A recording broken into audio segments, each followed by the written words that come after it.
Before we get started, I have a quick favor. I've been self-funding the Finding Genius podcast for 5 years now. I've done over 3,000 episodes. And as you can see on YouTube, we're up over 1 million views on the channel, which is fantastic. The next thing I really want to push on is to get up to 10,000 subscribers. Because once we do, we'll be able to put a donate button and we'll be able to solicit donations to help keep the podcast running and to also get the Finding Genius Foundation moving along. We have a big project studying anxiety, depression, and PTSD and working on a product to help people overcome these problems because I've seen them explode recently after the last 2 years of the whole virus situation. So if you would, please subscribe to the podcast. That would help us tremendously. Give us a thumbs up and check in the description for Buy Me a Coffee. It's about $5. If you could buy me a coffee, I'd really appreciate it. It would help keep the channel going, and I love coffee. Thank you.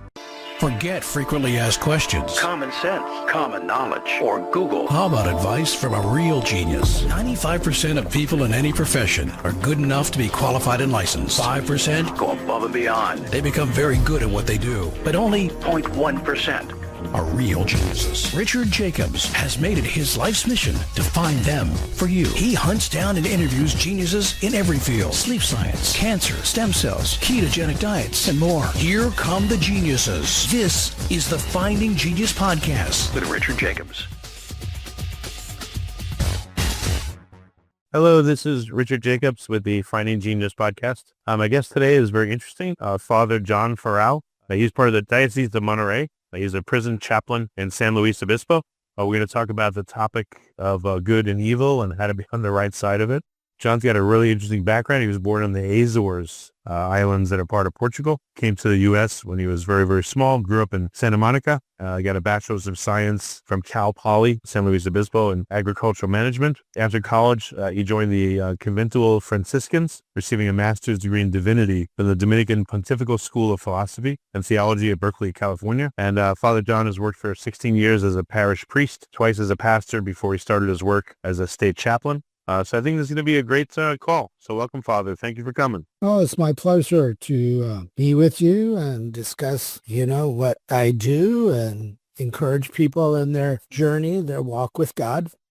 So what made you want to go into prison ministry? It just seems like a very scary place that's full of probably a lot of evil. Well, I hate to admit that it wasn't my idea. My boss called me up one day. I was taking a couple of months off, kind of overextended myself at a parish. He said he had a priest who was living out in the country in this little church, and he was turning 80 years old, and he didn't want him living there by himself anymore. And so he said, well, go out there, be good company for him. And by the way, find a job because the church can't afford 2 priests. And so, okay. So this is the middle of California, and it's a good hour to the next big town. And so I get out there, and there's a bunch of prisons around there. Apply to one prison. They turned me down. Applied to the other prison, and they turned me down. And so the state was just finishing building and activating a brand new hospital for those who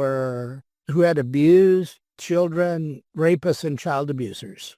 They were looking for a Catholic priest, part-time. And I remember sitting there saying, really, I can't get a job in a prison. The only place that will hire me right now is the hospital for rapists and child abusers. I was, shall we say, a bit disappointed in that.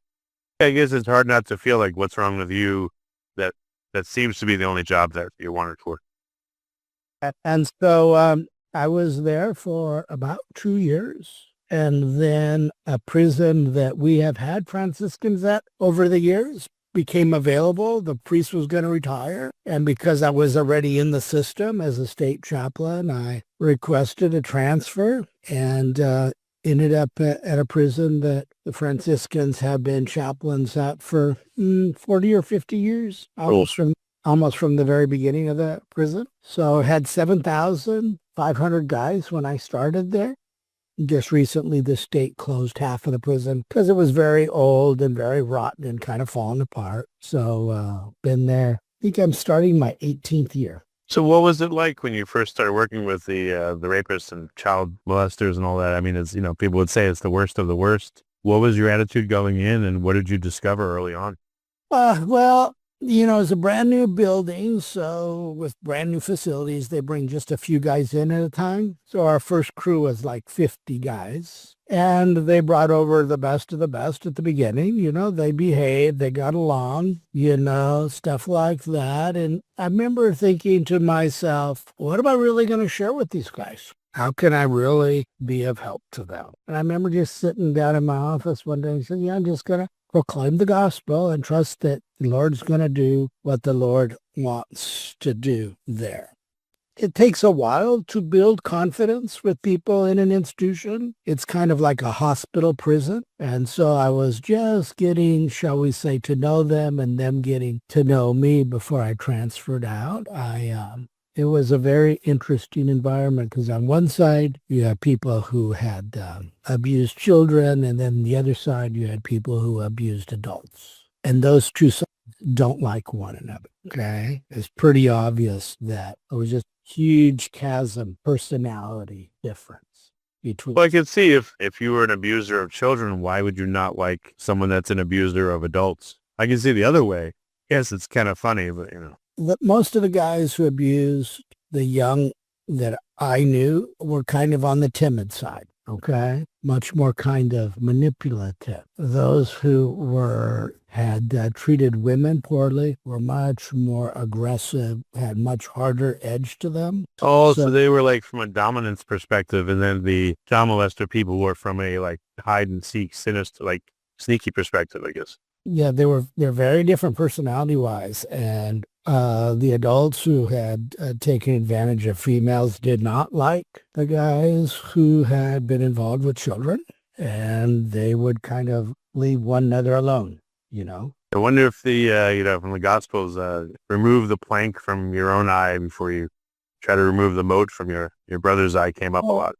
Sure, but shall we say neither one of these groups it takes a lot of self-reflection to do that.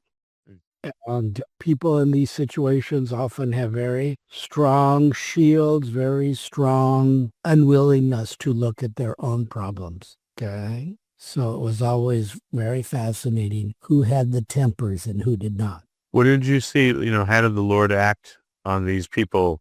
Did you see any amazing transformations or things, or was it more of just a very slow incremental improvement if there was any? I think the Lord works as fast as people let him. And most of these guys had been in either prisons for a while. They got transferred to hospitals. And it takes them a while to trust people. And I wasn't there long enough because when I got there, they in a shift of like 50 people. And then it'd be another couple of months and they'd bring in another 50. By the time I left, there was like 500 guys there. Oh, wow. And most of them hadn't known me that long. And it takes a while for them, anybody in an institution, to be comfortable and to really want to share. That doesn't come easy for men in any perspective, Well, what was the goal of the chaplaincy? Was the church there to do certain things, or was the state there with what they wanted? What were the goals of your ministry? The state has to provide religious service, part of the First Amendment right, and because you're incarcerating people, so they can't go anywhere to service, so you have to provide the service to come into the prison. So the state normally in different institutions, whether it's hospitals, prisons, developmental disabled places where you have people who are basically locked in, hire chaplains, usually Catholic, Protestant, Jewish, Muslim, Native American is the ideal mix. And then we provide services. We help people with their spiritual concerns. Like for the Jewish community, they have very strict kosher laws they have to follow. So we try to be very instrumental in making sure that, the Jewish community has the meals that they're required by their faith to eat, just like the Muslims have certain meals, halal meals that they're supposed to eat. So the state kind of hires chaplains to keep them out of lawsuits because they're denying people the practice of their First Amendment right of free expression of religion. That's they hire. There's about 35 institutions, I think, in the state of California, not including federal institutions that normally hire chaplains. Yeah. And we go in, and basically the church says you minister to the staff as well as those who are living there equally. So I've always been told from the church that my assignment is those who work there as well as those who live there. That's good. Because it's hard to work in those kind of environments. It's very intense, a lot of structure, a lot of rules that they have to follow, and, tempers can be rather quick in environments like that. So how did this change your own personal faith in God, and how did it affect you believe, this early part of the ministry before the early ministry? Well, when I started working in the state institution, it became very interesting to see who would approach, who would talk to me, who was interested in anything having to do with religion, staff, and those who were living there. And a lot of people would just kind of leave me alone because they didn't know what to do with me, because they didn't practice faith themselves. So they exactly how I fit into this institution, because they don't go to church on the weekends or have... Did any of the staff feel like you're being too nice to the prisoners?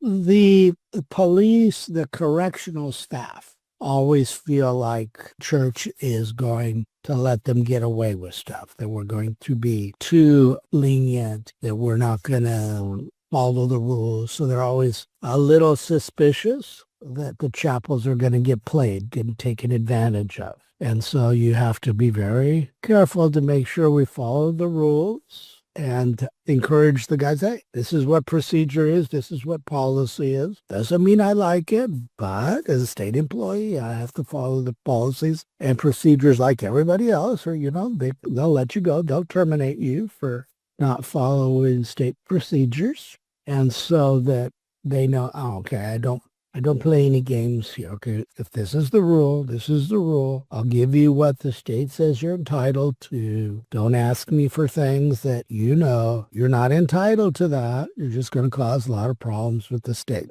and me. And I have enough complicated things to do. I don't need them on my case for not following the rules. Right, gotcha. Any really interesting or like amazing experiences that happened to you? Or was it not until the prison ministry that, you had enough time to really have a feel for it and be able to explain it more of it? What really happened to me is that it took about 5 years in the prison where I felt accepted for a long time. There are a lot of volunteers who come in and out of the chapels. And so the staff sees a lot of different faces, and it takes them a while to figure out, okay, who's the chaplain? Does he run a good ship in there? Do I trust that stuff is not happening in there? And slowly, officers would come and say hello or ask questions, or I'd find out that, certain people were having difficulties at home. And so I would ask them how they're doing and what's going on. And they'd be a little surprised by that. Well, I thought you were here for the incarcerated people. I said, no, I'm here for everybody. I know when I first started in the prison, one of the officers as I would come in was rather rough and gruff, and I didn't understand why he seemed to be giving me a hard time, and so I just kind of let it go. And it actually took me like 3-4 years, and finally one day he just said hello to me in a nice way. I said, hello. And I just looked at him and I said, so what's different? He goes, what do you mean? He goes, you were rather curt and not too gracious to me for the longest time. And he said, well, I was taking care of my dad at home. And so I was here at the prison all day, and then I'd run home to take care of my dad, and he wasn't doing well, and I wasn't handling it well. I said, oh, so that's why you seem like you're a little curt. And so goes, yeah, okay. I thought I had done something, to upset you or something. He goes, no, I was not dealing well with the fact that my dad's in my house and I'm the only one helping to take care of him, and he's not going to be with me for very long. So sometimes you kind of have to wait out the bumps in the road. There's a lot of divorce among people who work in institutions, Yeah, why do you think that is? There's a real high stress there. A lot of guys on high blood pressure. It's a high alert, always on high alert, expecting the worst to happen. So people become hypervigilant, exhausted, and all that. Absolutely. And then they get a big conference for us on hypervigilance, and they say, it takes at least 2 days to unwind from hypervigilance. And I've noticed that in myself. So like today is my second day off. I go back to work tomorrow. I'm just beginning to really feel unwound. And at the same time, I'm thinking about going to work tomorrow. Things I need to do and get my mind so you're never really, it's not enough time to really totally bring yourself back to just baseline where you're not on all the time waiting for the next shoe to drop, the next emergency, the next situation. I gotcha. I think police are like that all the time, and I'm not surprised. Yeah. It would be high blood pressure and revved up all the time. All right, so this first ministry then quickly turned into a prison ministry. What was that like? What did you do there in the prison system? What do you do? Well, we have Mass every day I'm there.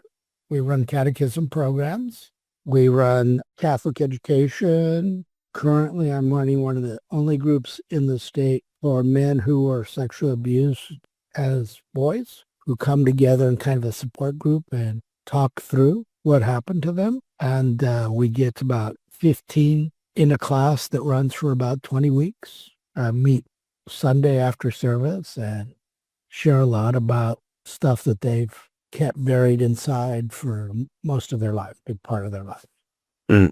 And they're kind of beginning to understand, so how did this affect my growth, my development, the rest of my life? And most of the guys who start the group don't think it had a huge effect on them. And then by the end of the group saying, this changed the whole trajectory of my life. That's great. Oh yeah, it's been very powerful to be part of it. We're in the middle of our 6th group that we have had. And some of these guys who come in and just like, yeah, I'm not going to tell anybody about any of this stuff. And by about the 5th week, they can't stop talking about how things affected them and how life is different now that they can talk about stuff. Yeah. So what, again, did people think that because you're a priest, oh, you're a good guy and we're bad guys because we're in here, and therefore did that hamper your interactions? Did you feel like people were looking at you that way? Well, the interesting thing about being in the chapel in a prison is that prisoners only come to you when they want religious stuff because there isn't other stuff I can give them. Okay. Well, if you're not religiously minded, then the chapel has nothing for you. So you never go there. Okay. Okay. So a lot of the guys, they're into violence, into gang stuff on the yard, into stuff. They don't come into the chapel because they don't think I got anything that's of value to them. Is there peer pressure from people that don't go to the chapel saying why you go there for?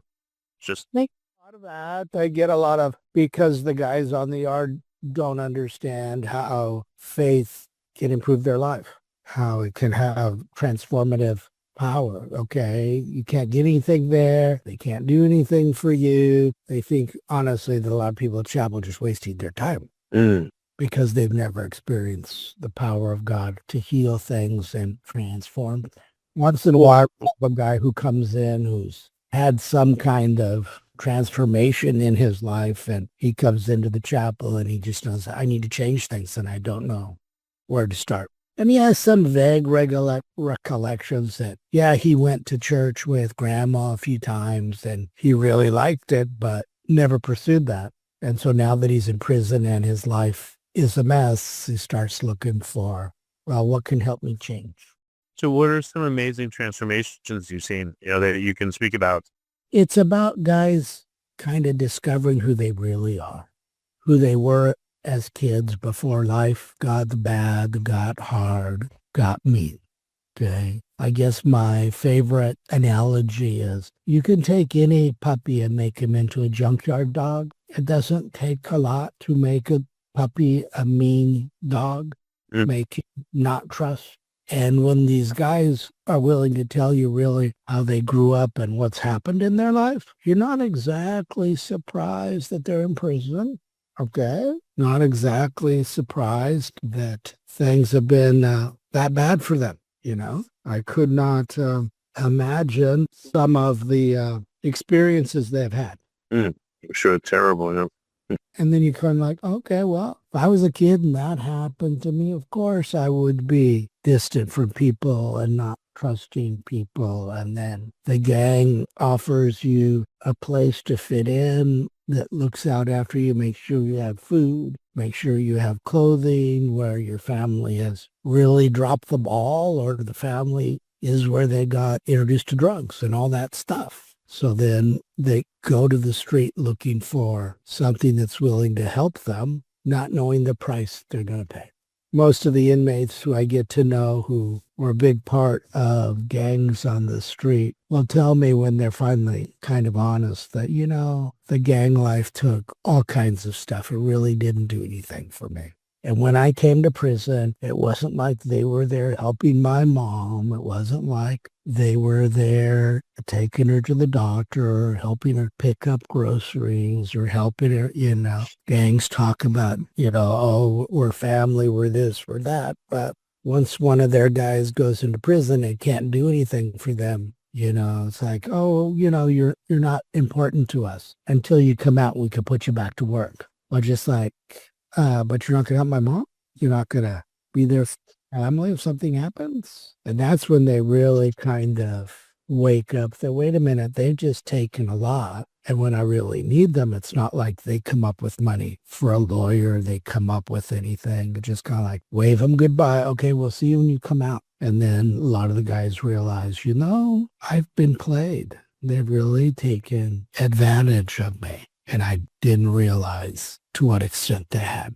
So I have a lot of interesting conversations now that I've been there long enough to have a reputation that they can talk to me about stuff and it doesn't go anywhere, that they can trust me with a lot of what's happened in their life. Because a lot of the guys who are in prison, about a third of them where I am, have to go to the board and receive approval from the board to be paroled, found worthy, suitable to come back into society. And a lot of these guys, they've been down at least 20 years. Okay? And from the day they got arrested, got the handcuffs on them, they just kept things inside because you don't want people to know your business in city jail or county jail or prison because they'll use it against you. They'll hurt you with it. They'll make fun of it. So they keep all this stuff inside. I call them my turtles. Got a really tough shell on the outside and a lot of soft stuff in the center. And because they've buried all what happened in their feelings, when they have to sit across the table, usually video screen from the board, and they start asking, well, how did this all happen? The guys admit, I don't know how to answer that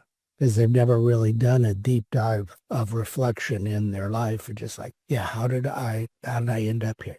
And you could say, well, this week, that day, oh no, it started way before that day. It started years before that. The day was kind of like the period at the end of the sentence, but a lot of stuff led up to that. And they just look at me like they don't understand.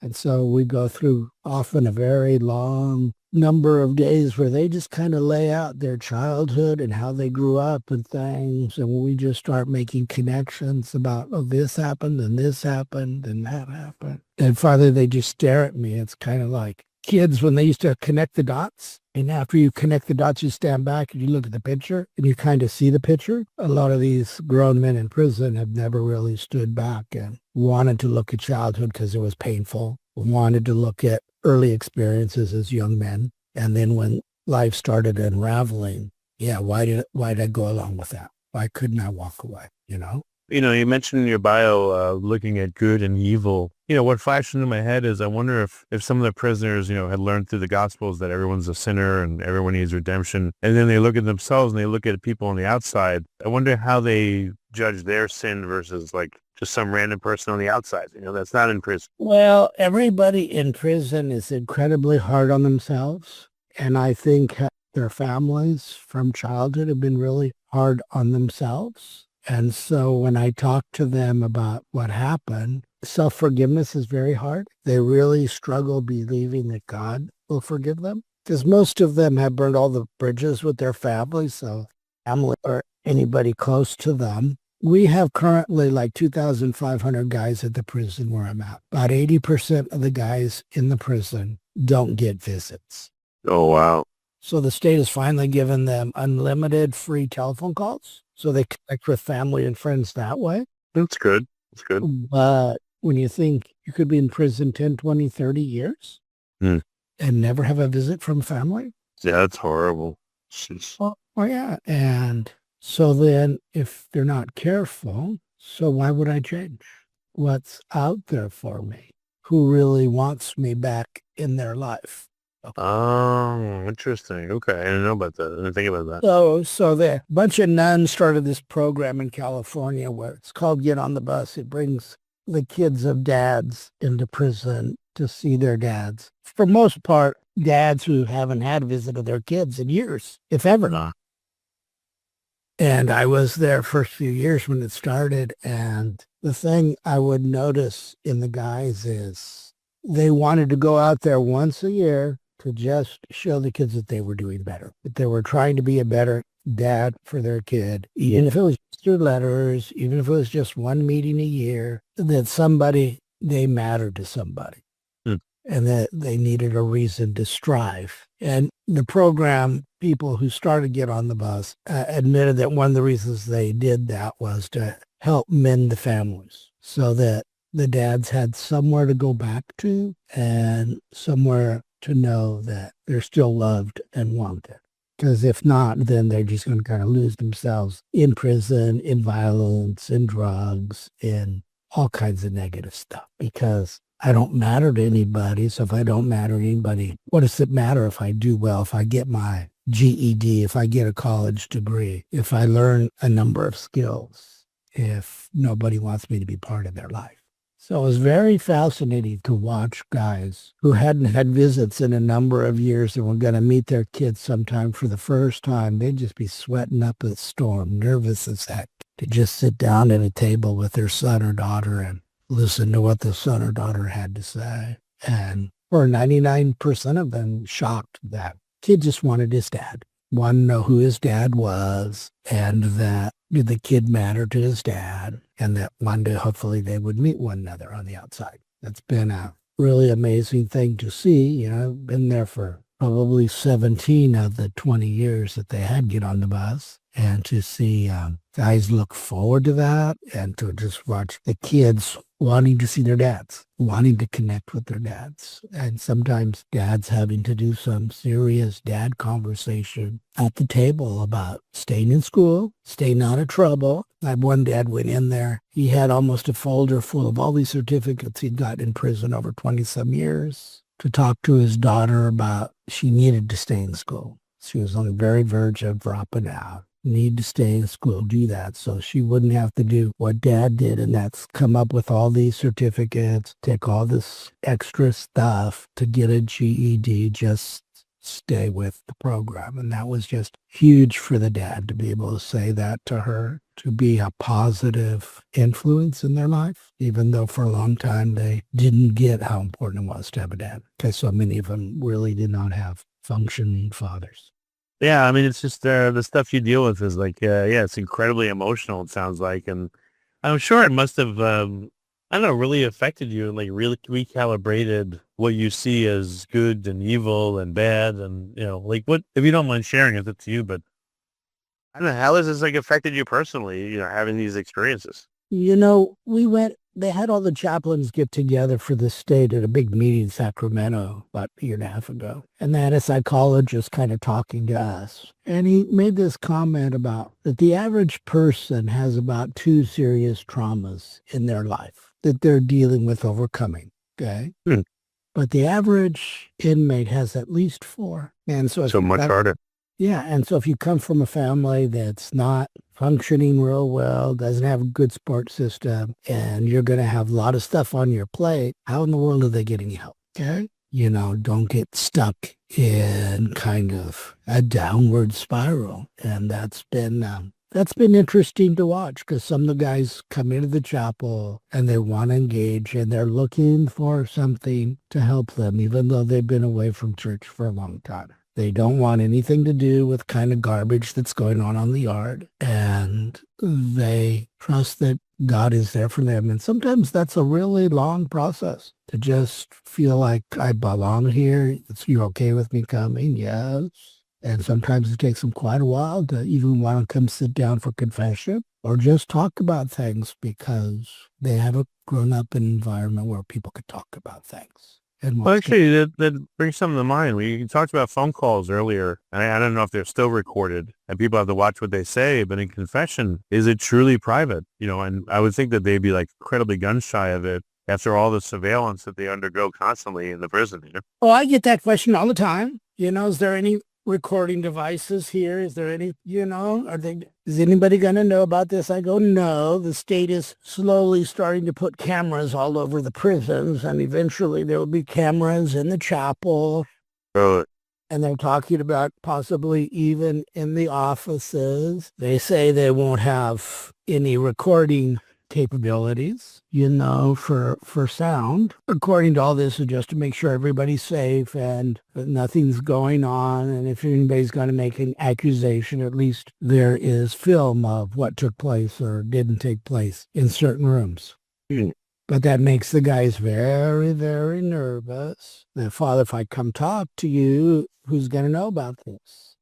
Well, apparently nobody. But slowly they're starting to roll out cameras in different prisons, and that's going to, shall we say, kind of change things and cause people to be more nervous about coming to talk to chaplains. That's not good at all. No, it's not helpful. I'm pretty sure the bishops are going to try and fight that, and certainly the Jewish community and the different religious communities will speak up loudly that is just going to interfere with people's trusting and people's ability to talk about their problems and receive the help they need.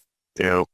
I mean, again, personally, like, how has this affected you? Do you feel like more patient with people? Do you feel like this is just what I do? It's a part of me. Like, how do you reconcile doing this for so long? What does it feel like now versus when you first started? Well, it takes a good 5+ years to just really understand the system and how it's supposed to work and kind of flow with procedures and all this, so it doesn't take up an extraordinary amount of time. I finally got to the point where I've earned the guys' trust so that guys will recommend men to come see me to sit down and talk because they know that there's issues in their family on the street, mom's sick, kids in the hospital, different things. And they really don't have counselors to talk to. For people with very serious mental problems, there are counselors for them. But for the general population, not really, so when they got things heavy on their heart, they often come into the chapel. Will you talk to me for a few minutes? I've got some issues going on at home, and they're really eating at me.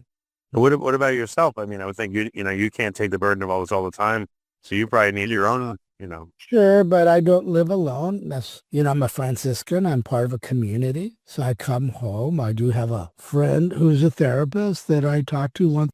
Who's a very devout Catholic who I talk to about the different, issues that I deal with as priest, as prison chaplain, so that you're right, doesn't overwhelm the system because, it's a very intense place to work. Most of the chaplains before me in my Franciscan community have been there for about 10 years. After about 10 years, they kind of thought it was enough. The first chaplain way back in the 60s was there about 16 years, so I'm the longest serving Catholic chaplain that prison has ever had. And I guess you kind of find your niche, where it works for you, and you try to be there to help people find faith, people who want that, and you kind of figure out other people just come in because they want something. And for most of them, I don't have anything that interests them, and that's okay. That's okay, You could sit quietly, but what you're probably looking for, you're not going to find here. No, I've asked people, imagine if you knew what God knows, even just in one city. Imagine if you knew all the good and all the bad that would happen, in a given city. And every time I ask someone that, they go, oh, it would be such an overwhelming burden. And it feels like you've gotten a taste of that. And I just wonder if it weighs heavy on your heart, like all the good and all the evil that you've seen, I don't know, like, I know it's hard to speculate, but I wonder how, God can bear to see all of that, that I So if you, his love what, for people is so huge. Okay. And it's like a loving parent. How do you ever say enough to your kid? Mm. How do you ever quit reaching out? As much as they turn away, as much as they cause problems, how does a parent ever quit caring? yeah. We just don't talk publicly about this, but when we sit up front there at Mass and we look at the congregation, we look around, you see people that okay, this one's got cancer. Very few people know that. This one's struggling with their job. This one has ill parents that they're taking care of. And you just look around the room and most of the church has no clue about all that's going on here. And the faith that it takes some of these families just to show up, okay, Sunday after Sunday because of financial difficulties with business, with mental health, with parents, with children. You just sit there and look at all this and, okay, in the midst of all this going on, God loves them and they keep showing up and trusting in that love and wanting to respond to that love. Can't tell you how, when we clergy get together and just talk how powerful that is for us when we just sit there and look at them. And some of them carry very heavy burdens the congregation would never know, and is not meant to know. But it's amazing what they have. Continue to show up Sunday after Sunday. Continue to trust, believe, continue to hope. Okay. Yeah. I see little glimpses of that in the prison. I see guys looking for help to change because for a lot of them, they don't quite believe they can change because they haven't seen a lot of that. Every once in a while, an inmate will come in and say, well, so-and-so just got off the bus from such and such a place. He goes, I don't know what happened to him, but he was a real tough guy not too many years ago. But now he's just a very different person. Yeah, change can happen. And a lot of it, honestly, happened through the chapels. Okay? God working and guys feeling this was a safe place to just be themselves. They could take off the masks. They could take off the being on high alert and get in chapel even when nothing's going on and just quiet and feel safe in the room. For a time, there was kind of a prisoner code that you never messed in the chapels. You never caused problems in the chapels. You did not do bad stuff in the chapels. Slowly, that's kind of going away, but that was, in the old days, very strong, and they would correct the guys if somebody was in the chapel doing stuff they weren't doing. Don't be messing in God's house. Okay, we might not go there, we might not, but we're not going to disrespect him either. Yeah. Okay. I've seen, over all these years, a very strong, shall we say, streak of fighting between good and evil in people. And often the guys don't know, there's a way out of that. You don't need to keep running with evil. You can actually let go of that and go back to just being yourself, the person you were before all this craziness started to happen. Mm-hmm. The funny thing for me is like the prison and the regular Catholic Church are opposite in that on Sunday, you can say from the pulpit, God loves you. Everybody nods. Yes, yes, I believe that. He's very kind, very merciful. Yes, yes, yes. The devil's after you, and the congregation will stop and, we hear you, Father. We're not sure we believe that piece. Now, if you're in the prison and you say, the devil's after you, they'll all nod, said, oh, yeah. I've run into that guy a few times. Yep, he's done really bad. They have no doubt about that. But then if you go the next step, God really loves you. That's big struggle for them to believe. Part of it is that God is projected most of the time very male, and many of them have not had good male role models. Yeah, is there any kind of trauma that seems to be the hardest for people to overcome and come to faith? Are there any kinds that block people from coming to faith? That whole thing about trust, if trust was crushed as a child, because mom left them, because dad left them, because they went through foster care, the guys who go through foster care and grew up through foster care, those are some tough cookies. Even other inmates will tell me, yeah, those are the ones that I'm most nervous about, are the guys that grew up through foster care. Because they're caring about other people so deeply that, yeah, they can be incredibly violent. Well, very good, Father. So how can people find out more about prison ministry and about the work that you do? Like, how can they follow up on this conversation? Lord, it's not exactly like I need a lot of calls or emails to follow up, okay? They certainly can talk to their diocese where there's prisons all over the country. California has very large prison population. At one point we were, I think, almost 200,000 guys incarcerated in state prisons. Wow. I think we're currently now a little bit over 100,000 in state prisons. We have about 30 state prisons, not including county jails, city jails, federal prisons, that most dioceses has some kind of outreach for city jails, for county jails, for prisons to try and get people to go in, do Bible studies, do catechism, help who's ever the chaplain there, run programs, because the chapel can't be open unless the chaplain's there or volunteers there. And so in California, the California Catholic Conference of Bishops has a restorative justice wing, and they try and support that work. The bishops of California have been very involved with trying to get the prisons to do the best they can for the guy and to be very supportive of that. And have fought some very strong fights to get more things in the prison and have guys not in solitary confinement for years on end. And the bishops were very helpful in that. Okay. Well, very good. Well, Father, thank you so much for coming on this podcast and being so honest and open about everything. I really appreciate being here. You have a good day, my friend. If you like this podcast, please click the link in the description to subscribe and review us on iTunes. You've been listening to the Finding Genius podcast with Richard Jacobs. If you like what you hear, be sure to review and subscribe to the Finding Genius podcast on iTunes or wherever you listen to podcasts. And want to be smarter than everybody else? Become a premium member at findinggeniuspodcast.com.